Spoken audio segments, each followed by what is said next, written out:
Welcome to Bible 365, where we learn and grow in God's Word 365. Today we are reading in Judges 6. The Israelites did evil in the eyes of the Lord, and for 7 years he gave them into the hands of the Midianites. Because the power of Midian was so oppressive, the Israelites prepared shelters for themselves in mountain cliffs, caves, and strongholds. Whenever the Israelites planted their crops, the Midianites, Amalekites, and other eastern peoples invaded the country. They camped on the land and ruined the crops all the way to Gaza, and did not spare a living thing for Israel, neither sheep nor cattle nor donkeys. They came up with their livestock and their tents like swarms of locusts. It was impossible to count them or their camels. They invaded the land to ravage it. Midian so impoverished the Israelites that they cried out to the Lord for help. When the Israelites cried out to the Lord because of Midian, he sent them a prophet who said, "This is what the Lord, the God of Israel, says. I brought you up out of Egypt, out of the land of slavery. I rescued you from the hand of the Egyptians, and I delivered you from the hand of your oppressors. I drove them out before you and gave you their land. I said to you, I am the Lord your God. Do not worship the gods of the Amorites, in whose land you live. But you have not listened to me.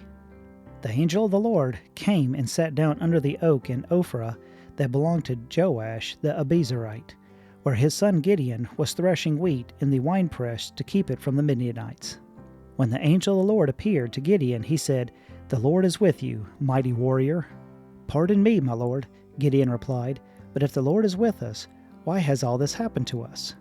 Where are all his wonders that our ancestors told us about when they said, Did not the Lord bring us up out of Egypt? But now the Lord has abandoned us and given us into the hands of Midian. The Lord turned to him and said, Go in the strength you have, and save Israelite out of Midian's hands. Am I not sending you? Pardon me, my lord, Gideon replied, but how can I save Israel? My clan is the weakest in Manasseh, and I am the least in my family. The Lord answered, I will be with you, and you will strike down all the Midianites, leave none alive.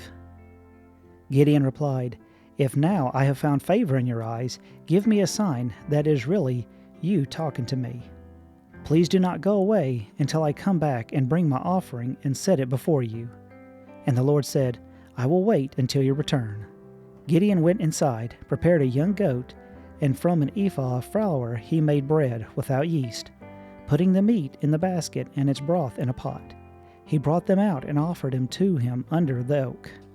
The angel of God said to him, Take the meat and the unleavened bread, place them on this rock, and pour out the broth. And Gideon did so.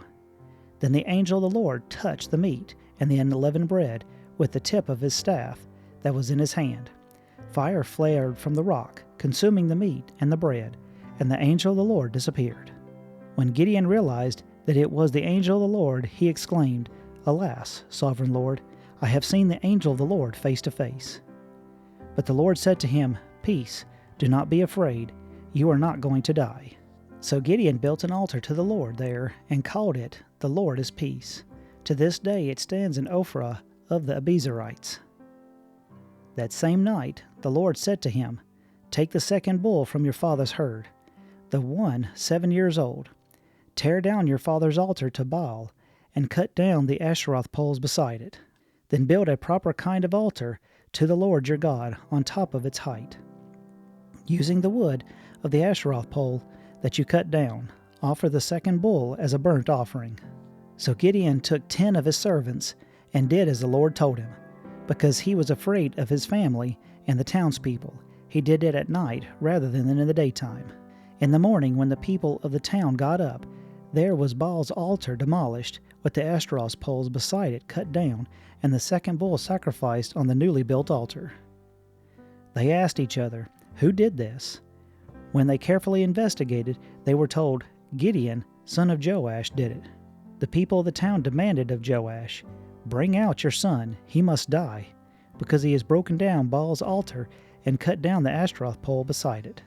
But Joash replied to the hostile crowd around him, Are you going to plead Baal's case? Are you trying to save him? Whoever fights for him shall be put to death by morning. If Baal really is a god, he can defend himself when someone breaks down his altar. So because Gideon broke down Baal's altar, they gave him the name Jerub Baal that day, saying, "Let Baal contend with him."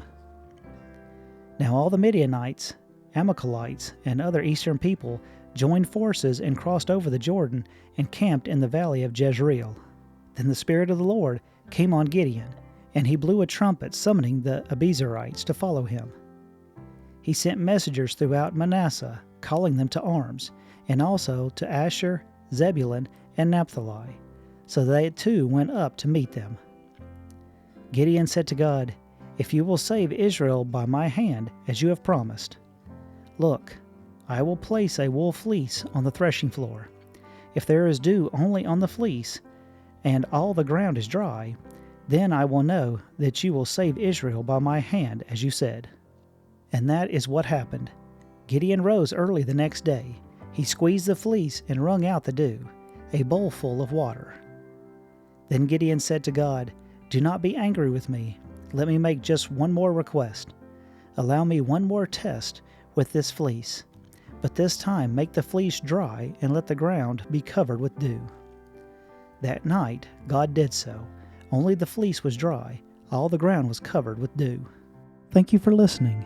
If you found value in it, then like, share, and subscribe. I pray that you have a blessed day.